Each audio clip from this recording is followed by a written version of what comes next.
If we don't finish this, we will step down from the parliament. It's fine. This is a direct verbal commitment from the vice chair of the Indonesian parliament, Sufmi Daskal Ahmad. He and his fellow leaders explicitly stated they will walk away from their seats of power if they fail a specific task. The task in question is passing the RUU Perampasan Asset, the Asset Forfeiture Bill, a piece of legislation designed to seize wealth derived from corruption. And they agreed to a strict, non-negotiable deadline to get it done, December 15, 2026. Political promises in Indonesia usually come with escape hatches. The public is used to open-ended commitments, vague timelines, and indefinite bureaucratic delays. A hard deadline with self-imposed unemployment as the penalty is a glaring anomaly.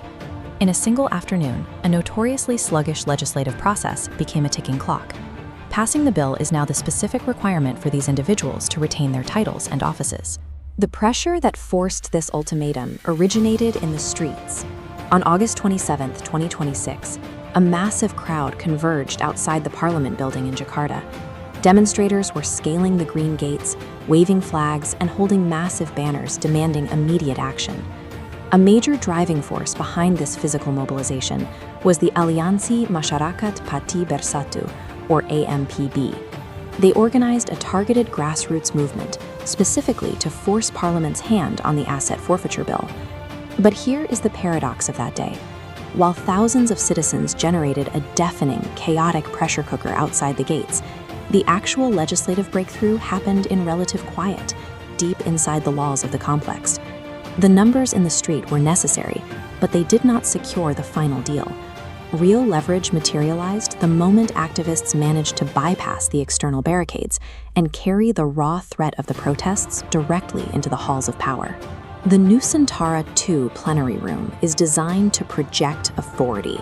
With its massive scale and tiered seating arrangements, it is a formal environment built to keep direct public confrontation at a distance.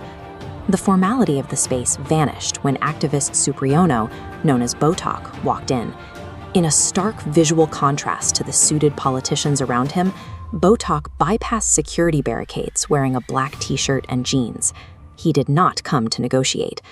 Botak stood face-to-face with Vice Chairs Dasko, Chuchun Samsurizel, and Sayan Mustafa, and delivered an uncompromising directive: pass the asset forfeiture bill by December 15th.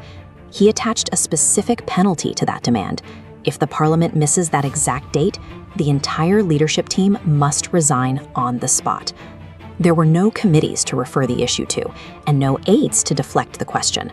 This face-to-face confrontation stripped away all the usual bureaucratic padding. The leadership was cornered and had to make an immediate decision.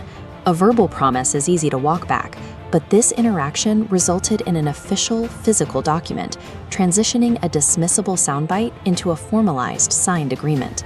Those signatures belong to influential figures. Sufmi Dasko, San Mustafa, and Kukun Shamsurizel attached their names and political futures to this resignation clause. The ink was barely dry before Parliament used the document for their own benefit. They dispatched Representatives Andre Rosiade and Rike Daya Pitaloka straight to the front gates to show the paper to the crowds outside. At that moment, this piece of paper acted as a currency of trust. Seeing the physical signatures of the leadership successfully pacified the demonstrators and defused the threat of a riot. The politicians made a calculated trade. They bought immediate peace and dispersed the crowds on August 27th, but they paid for it by accepting a looming career risk that comes due in December. The protesters have cleared the streets and gone home, but the relationship between civil society and the legislature now operates under different rules. Activists forced the highest level of government to accept a strict key performance indicator, or KPI. This timeline shows how the contract works, starting at the August protests and counting to a hard stop on December 15, 2026. Here, it splits into two outcomes: either the bill passes or the leaders resign. There is no room here for extensions or excuses or political maneuvering. The terms are absolute and the deadline is rigid. This signed agreement sets a specific metric for success that the public can measure. It asks if the parliament can be forced to honor a written contract with its citizens. This shifts the responsibility onto the public. A contract is only as strong as the people willing to enforce it. Civil society must now watch the calendar and ensure the parliament honors the terms they signed. The countdown to December 15th, 2026 is locked in.